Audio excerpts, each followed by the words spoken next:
जानवी की बात सुनकर विराज के चेहरे पर भी स्माइल आ गई थी। हालांकि उसने अपने दिल में गहरी आह भरी। जानवी सही कह रही थी। विराज लगभग पूरी तरह से बदल गया था। उसका करंट बिहेवियर अपने पिता के बर्ताव से मैच हो रहा था। हालांकि विराज को ऐसा बिल्कुल भी नहीं लग रहा था कि उसने कुछ गलत किया है। उसके पास अगर पैसे नहीं भी होते तो भी वो अंगद भरूचा की बदतमीजी को सहन नहीं करता।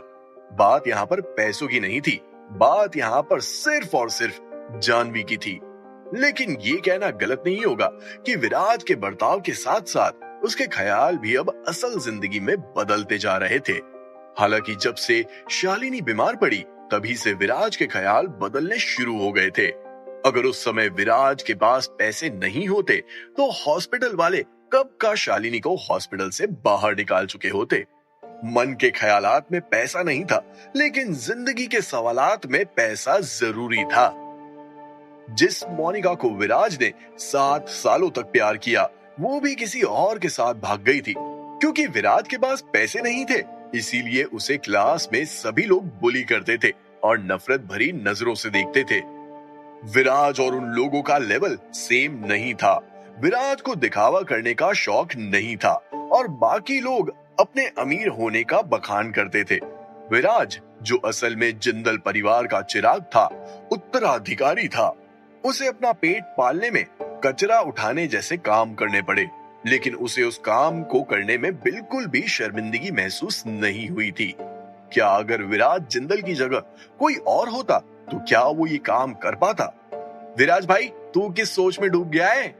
प्रखर ने 2-3 बार विराज को पुकारा, लेकिन जब विराज की तरफ से उसे कोई रिएक्शन नहीं मिला तो आखिर में प्रखर ने विराज को जोर से हिलाया और उसे उसके सोच मंडल से बाहर निकाला। प्रखर के हिलाते ही विराज उन ख्यालों से बाहर आया और तुरंत ही अपना मुंह खोलते हुए बोला, अरे अरे कुछ नहीं, बस वो कुछ पुरानी बातें याद आ गई थी।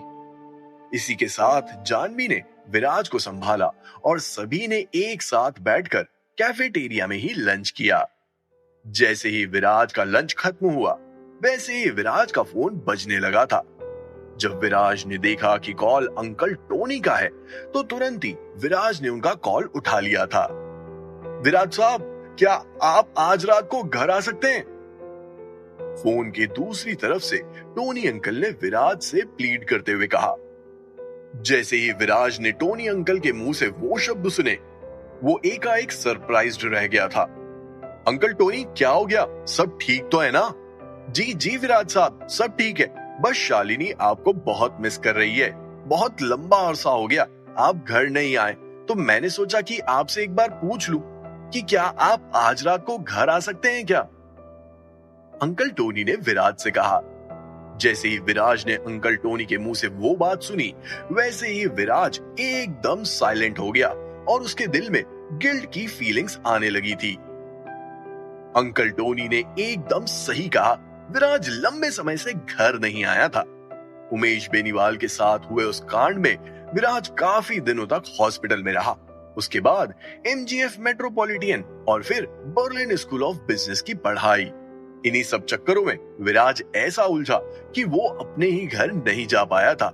प्रखर, सनी, आज रात को तुम दोनों को यहाँ रुकने की कोई जरूरत नहीं है। तुम दोनों मेरे साथ घर चल रहे हो।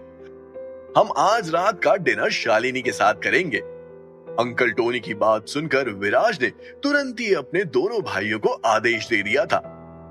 जैसे ही सनी और प्रखर ने विराज की बात सुनी, वैसे ही दोनों की गर्दन हाँ में हिलती हुई नजर आई।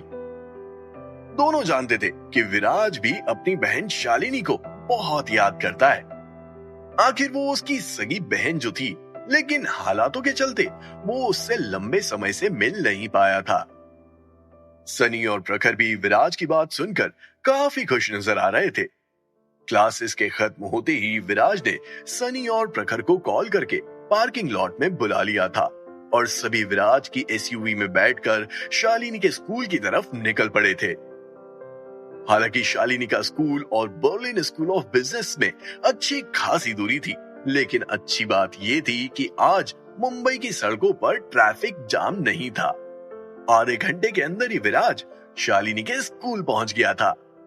हे देखो देखो, एक खटारा कार आकर रुकी है।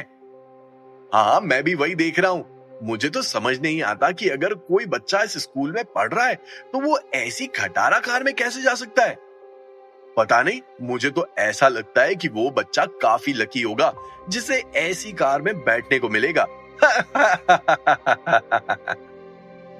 लेकिन सोचने वाली बात यह है कि ऐसी कार अगर किसी बच्चे को लेने आएगी तो हमारी इज्जत का क्या होगा। हमारे बच्चे जब ये देखेंगे तो क्या सोचेंगे। क्या इस स्कूल का मैनेजमेंट इन बातों का ध्यान नहीं रखता है। कंप्लेन करनी पड़ेगी। जैसे ही विराज ने अपनी कार पार्क की और वो कार से बाहर आया, वैसे ही दो औरतों के बीच में कुछ इस तरह की बातें चल रही थी। जब विराज ने इधर उधर अपनी गर्दन दौड़ाई तो उसने देखा कि सिर्फ वो दो औरतें ही नहीं बल्कि वहां पर मौजूद सभी लोग विराज को गंदी नजरों से देख रहे थे, जैसे मानो उन्होंने किसी भिखारी को देख लिया हो। वो सभी लोग पेरेंट्स थे जो विराज की ही तरह अपने बच्चे को घर ले जाने के लिए आए थे।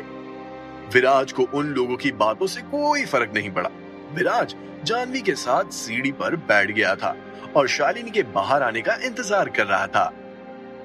सनी और प्रखर भी कार से बाहर निकल आए थे और विराज के ठीक पीछे वाली सीढ़ी पर आकर बैठ गए थे। चूंकि आज ट्रैफिक बिल्कुल भी नहीं था, इसलिए वो लोग जल्दी पहुंच गए थे। करीब आधे घंटे के इंतजार के बाद शालिनी के स्कूल की छुट्टी हुई। हालांकि छुट्टी होते ही सभी बच्चे भागते हुए स्कूल गेट पर आ रहे थे और उनके पेरेंट्स ने भी स्कूल गेट को लगभग जाम कर दिया था। लेकिन इतनी भीड़ होने के बावजूद भी विराज ने शालिनी को आते हुए देख लिया था।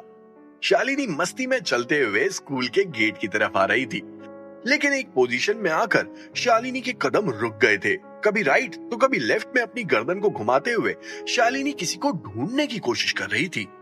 शालिनी को लेने हमेशा अंकल टोनी आते थे। आज विराज ने अंकल टोनी को आने से मना कर दिया था। जब शालिनी को अंकल टोनी की जगह कोई भी दिखाई नहीं दिया तो शालिनी शॉक्ड रह गई थी। विराज ने सभी को शांत रहने के लिए कहा, क्योंकि विराज शालिनी को सरप्राइज देना चाहता था। अपने चेहरे को नीचे रखते हुए विराज के कदम धीरे धीरे शालिनी की तरफ बढ़ रहे थे। जब विराज शालिनी की तरफ बढ़ रहा था तो सभी लोग विराज से दूर भाग रहे थे, जैसे मानो विराज कोई चोर हो और उनके सामान को चुरा लेगा। जल्दी ही विराज शालिनी से आगे निकल गया और शालिनी को पता भी नहीं चला था। शालिनी से आगे निकलते ही विराज पीछे मुड़ा और शालिनी की तरफ एकदम धीरे धीरे बढ़ा। जब शालिनी ठीक विराज के आगे थी तब विराज ने अपने दोनों हाथों को शालिनी की आंखों पर रख दिया था। बताओ मैं कौन हूँ? विराज जानता था कि अगर वो ये सवाल शालिनी से अपनी नॉर्मल आवाज में पूछेगा तो शालिनी तुरंत ही बता देगी। इसलिए विराज ने अपनी आवाज बदलते हुए शालिनी से पूछा था।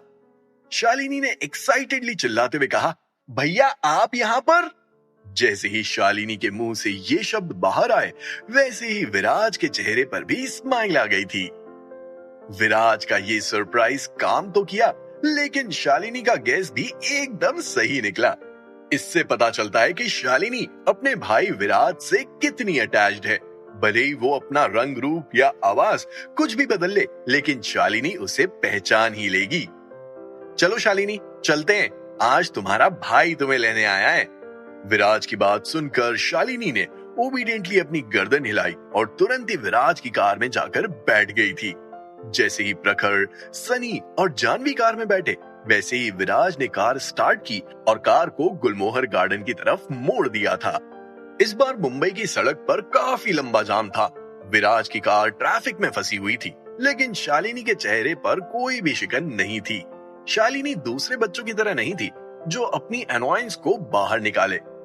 इतनी कम उम्र में ही शालिनी बहुत ज्यादा मैच्योर्ड थी और उसे जिंदगी के तकाजे का अच्छा खासा एक्सपीरियंस था।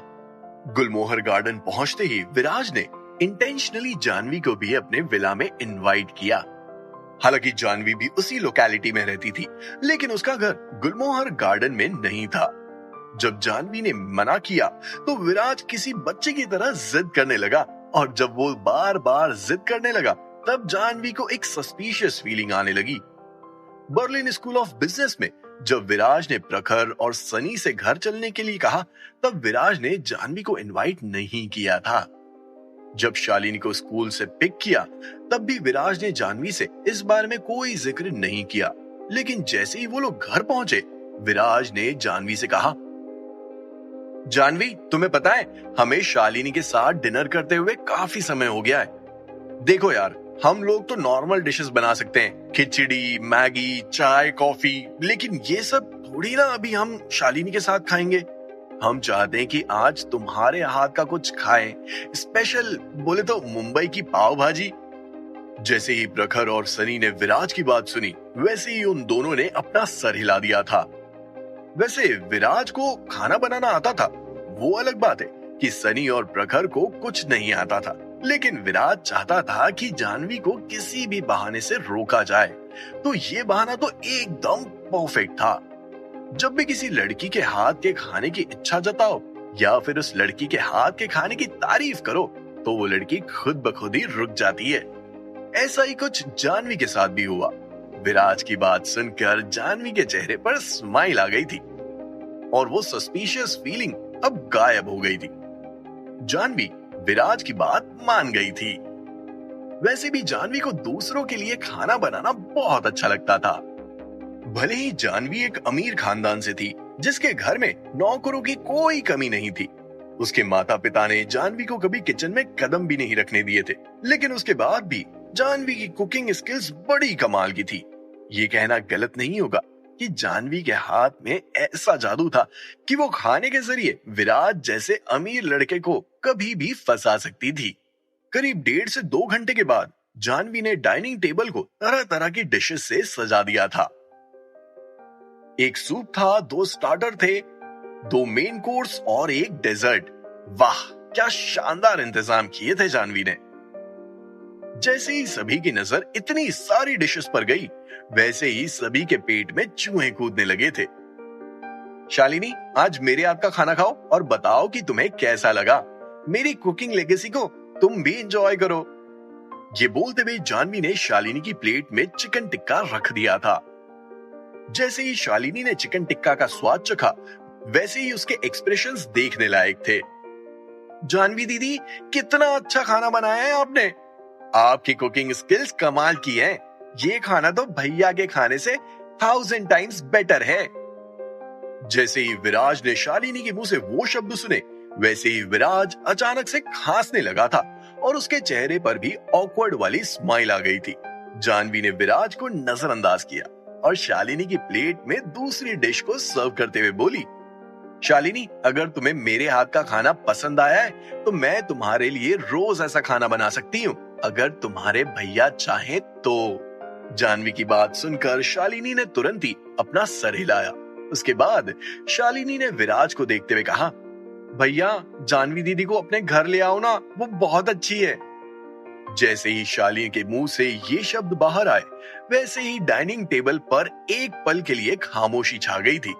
कुछ देर बाद खाना खाते हुए शालिनी ने अपना फोन बाहर निकाला और एक मैसेज टाइप करने लगी। मैसेज टाइप करने के बाद उसने अपने सामने बैठे इंसान को वो मैसेज भेज दिया था। जैसे ही उस मैसेज को विराज ने पढ़ा, एक पल के लिए वो भी स्टन रह गया था।